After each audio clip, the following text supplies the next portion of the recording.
Hello बच्चों, स्वागत है आपका विस्फोट लर्निंग एकेडमी के इस नए वीडियो में। तो बच्चों, आज के इस वीडियो में हम आपकी कक्षा 10वीं गणित जो छत्तीसगढ़ बोर्ड पर आधारित है उसके अध्याय 4 के प्रश्नावली 3 के सवाल नंबर 2 से इस वीडियो की शुरुआत करने वाले हैं।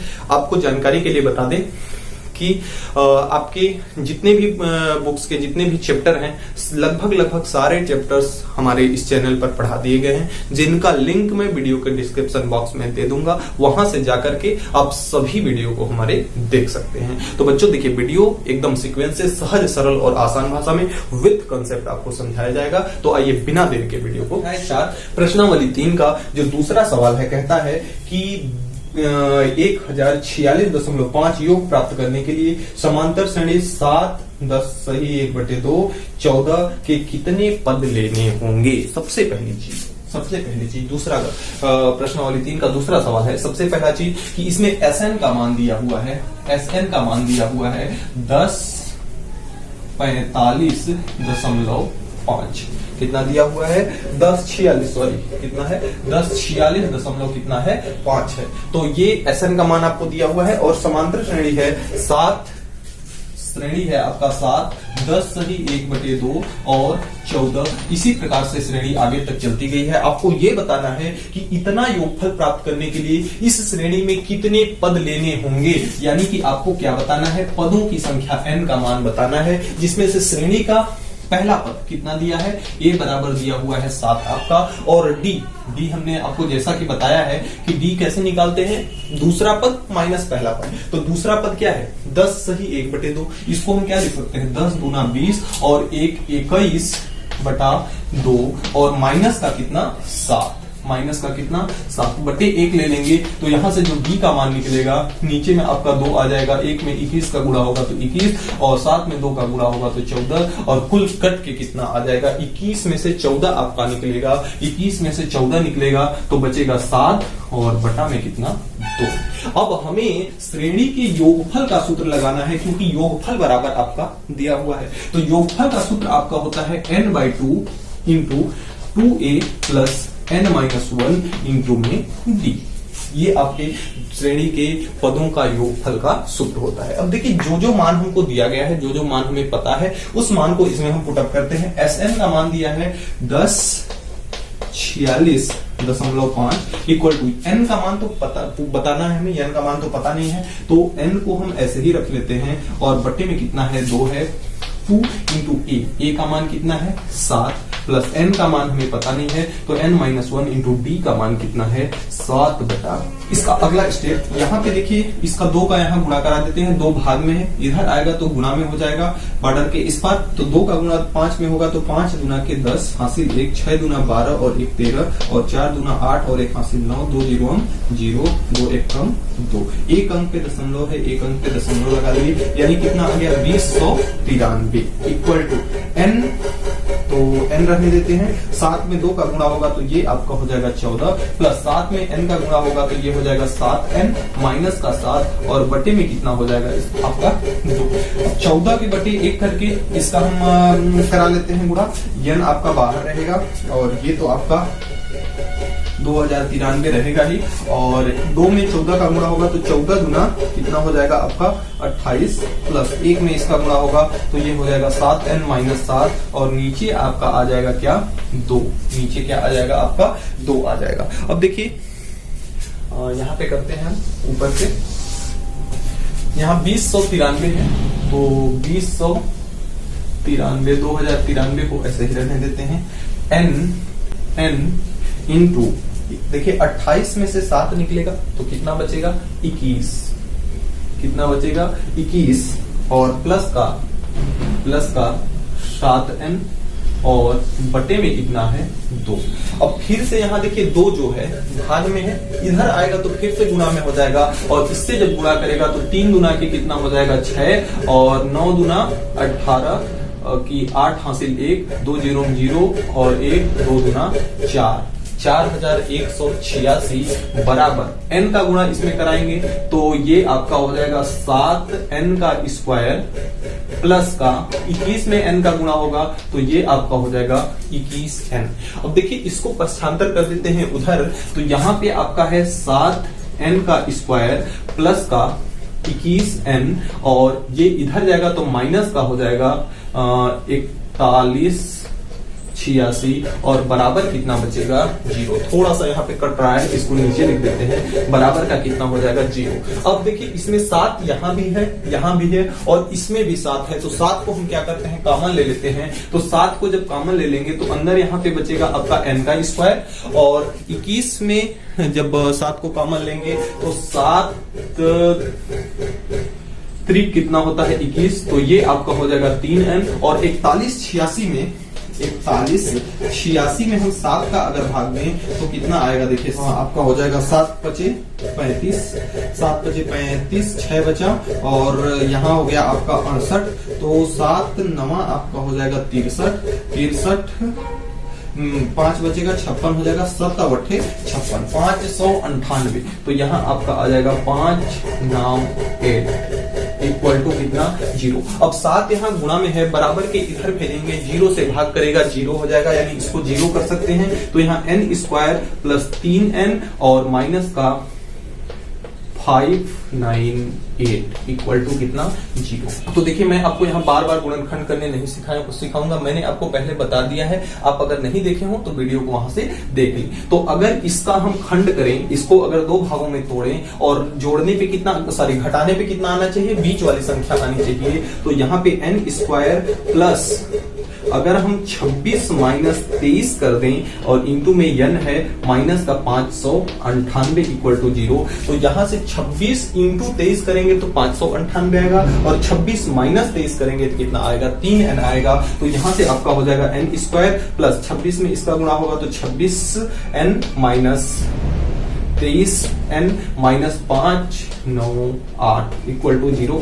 दो का पेयर बना लेंगे, इसमें n कॉमन है, n निकाल लेंगे तो n प्लस कितना हो जाएगा 26, n प्लस कितना हो जाएगा 26, और यहाँ पे माइनस बाहर लेकर के अगर n तो है नहीं 23 कॉमन है तो 23 ले लेंगे, तो यहाँ आपका बचेगा n, माइनस बाहर ले लिए तो यहाँ आपका हो जाएगा प्लस, और 23 इंटू 598 को हम क्या लिख सकते हैं कि 598 को हम लिख सकते हैं 26 इंटू 23, जिसमें से हमने 23 तो क्या किया है कॉमन ले लिया है, तो अंदर कितना बचेगा 26, तो अंदर कितना बचेगा 26 इक्वल टू 0। तो एक ब्रैकेट में इतना n प्लस 26 और एक ब्रैकेट में 23 इक्वल टू 0। तो देखिए अगर इतने के बराबर 0 लेते हैं, यदि n प्लस 26 इक्वल टू 0 लेते हैं तो 26 उधर जाएगा तो n बराबर माइनस का 26 आ जाएगा, और कोई भी संख्या पदों की संख्या माइनस में तो होगी नहीं, तो ये तो आपका लिया नहीं जाएगा। कोई भी पदों की संख्या माइनस में नहीं होगी तो ये आपका नहीं लिया जाएगा। n माइनस 23 बराबर अगर 0 लेते हैं तो n इक्वल टू कितना आ जाएगा 23, यही आपका हो जाएगा आंसर। अर्थात इतना योगफल प्राप्त करने के लिए श्रेणी का हमें कितना लेना पड़ेगा 23 पद। टोटल कितने पद लेने पड़ेंगे 23 पद लेंगे, तब उनको जोड़ेंगे तो इतना हमारा योगफल प्राप्त होगा। तो देखिए इस सवाल में सबसे पहले हमें Sn का मान दिया हुआ था और इस श्रेणी से हमने A और D का मान निकाल लिया।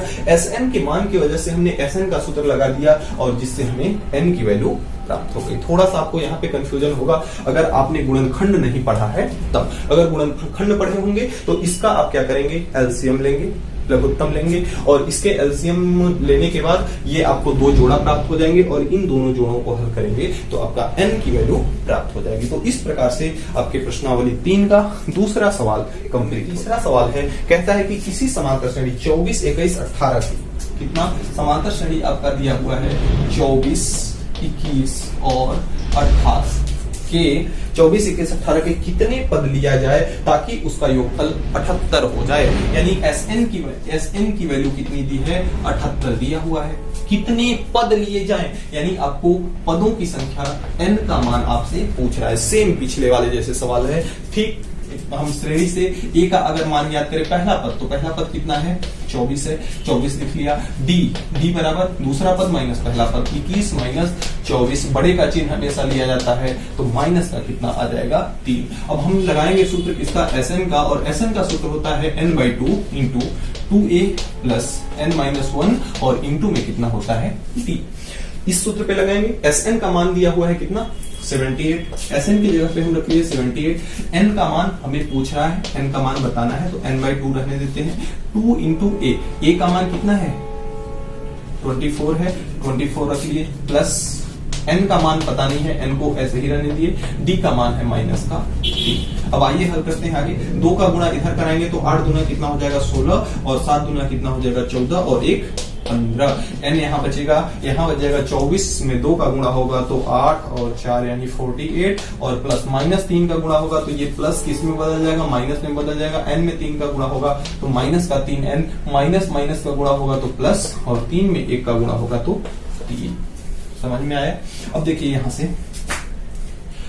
156 को ऐसे ही रहने देते हैं, n को ऐसे ही रहने देते हैं, 48 और 3 जुड़ जाएंगे तो कितना हो जाएगा 51, और माइनस का 3n कितना हो जाएगा, माइनस का 3n, और n का गुणा अंदर करा लेते हैं, 156 है, और n का गुणा होगा तो ये हो जाएगा आपका 51 इंटू n माइनस का 3n का स्क्वायर। अब इन सारे पदों को इधर लेके आ जाते हैं, इधर लेके आ जाएंगे तो क्या हो जाएगा, 3n स्क्वायर इधर आएगा तो प्लस का 3n स्क्वायर हो जाएगा, 51n इधर आएगा तो माइनस का 51n हो जाएगा, और यहाँ पे 156 आपका है ही 156 इक्वल टू कितना बचेगा, 0 बचेगा। फिर से देखिए 3 यहाँ भी है, 3 यहाँ भी है, 3 यहाँ भी है, तो 3 को हम क्या करते हैं, कॉमन ले लेते हैं ताकि ये हमारा समीकरण थोड़ा सा छोटा हो जाए। तो 3 को जब हम बाहर निकाल लेंगे तो अंदर यहाँ पे बचेगा n का स्क्वायर, और यहाँ पे 51n 17 या 51 यानी 17n,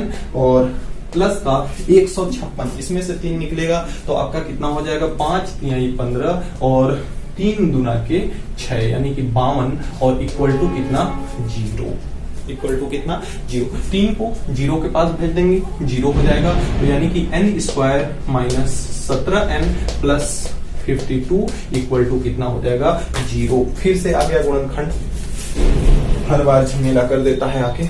आइए देखते हैं, करते हैं गुणनखंड। 52 और 1 में गुणा होगा तो 52 होगा। 52 का हमें ऐसा टुकड़ा करना है कि जोड़ने पे कितना आना चाहिए, 17 आना चाहिए। जोड़ने पे कितना आना चाहिए, 17 आना चाहिए। तो 13 चौका कितना होता है 52, यानी कि जोड़ा आपका कितना हो जाएगा, 13 इंटू 4 कर देंगे तो 52 आ जाएगा, और 13 प्लस 4 कर देंगे तो कितना आ जाएगा, 17 आ जाएगा। तो यहाँ पे आपका n स्क्वायर माइनस 13 प्लस 4 और into n plus 52 equal to कितना 0। n का गुणा करा देते हैं, n square minus 13n, minus बाहर है तो अंदर का चिन्ह बदल जाएगा, 4n प्लस का कितना 52 इक्वल टू 0। 2 का पेयर, इसमें n कॉमन है, n कॉमन ले लेंगे, n माइनस कितना हो जाएगा 13, माइनस कॉमन है, माइनस कॉमन ले लेंगे, सॉरी माइनस 4 कॉमन है यहाँ, तो यहाँ पे आपका हो जाएगा n, माइनस बाहर लिया गया है तो अंदर का चिन्ह बदल जाएगा, और 13 चौका कितना हो जाएगा 52 इक्वल टू 0। यानी कि एक ब्रैकेट में n माइनस 13 और दूसरे ब्रैकेट में n माइनस 4 इक्वल टू 0। ठीक है, अब देखिए इसको अगर हम क्या करते हैं, हल करते हैं आगे, तो आपका अगर n माइनस 13 इक्वल टू 0 होगा तो n बराबर कितना हो जाएगा, 13 हो जाएगा। अगर n माइनस 4 इक्वल टू 0 करेंगे तो n बराबर कितना हो जाएगा, 4 हो जाएगा। और आपका आंसर जो होगा, आपका आंसर हो जाएगा, देखिए यहाँ पे हमारा 13 भी आ रहा है और 4 भी आ रहा है। अब देखिए ये कैसे पॉसिबल होगा कि 13वां पद का भी योगफल 78 और चौथे पद का भी योग 78। देखिए क्या है कि श्रेणी घटते क्रम में है। श्रेणी कौन से क्रम में है, घटते क्रम में है। तो यानी कि जैसे जैसे हम आगे चलते जाएंगे माइनस में श्रेणी बढ़ती जाएगी। कितना कम हो रहा है, 3 कम हो रहा है, तो 18 के बाद 15, 15 के बाद 12, इस प्रकार से कम होते होते होते होते क्या करेगा, अंतिम में माइनस आने लगेगा, फिर घटना शुरू कर देगा। तो जब घटेगा तो यानी कि इस श्रेणी का 13वां पद, 13 पदों का भी योगफल कितना होगा, 78 होगा, और चौथे पद 4 पदों का भी योगफल कितना होगा, 78 होगा। तो यानी कि जो आपका आंसर हो जाएगा, लिख लेंगे कि अतः श्रेणी का चौथा व 13वां पद कितना होगा, 78 होगा। अतः श्रेणी का चौथा और 13वां पद कितना होगा, 78 होगा। तो इस तरह से आपका तीसरा सवाल कंप्लीट होता है। अब आइए, तो चौथा सवाल है, कहता है कि किस समांतर श्रेणी का प्रथम पद एक, किसी समांतर श्रेणी का प्रथम पद एक, इसमें जो जो दिया है उसको पहले लिखते हैं, लिख लेंगे दिया है। क्या क्या दिया है? श्रेणी का प्रथम पद ए बराबर कितना दिया है? 1 और अंतिम पद दिया है 11, यानी कि ए एन का मान दिया है कितना? 11। अंतिम पद कितना दिया है? 11 और योग एस एन का मान दिया है 36। एस एन का मान कितना है? 36। आपको ज्ञात क्या करना है? तो पदों की संख्या और सर्वांतर ज्ञात कीजिए। आपको n का मान और d का मान आपको क्या करना है? ज्ञात करना है।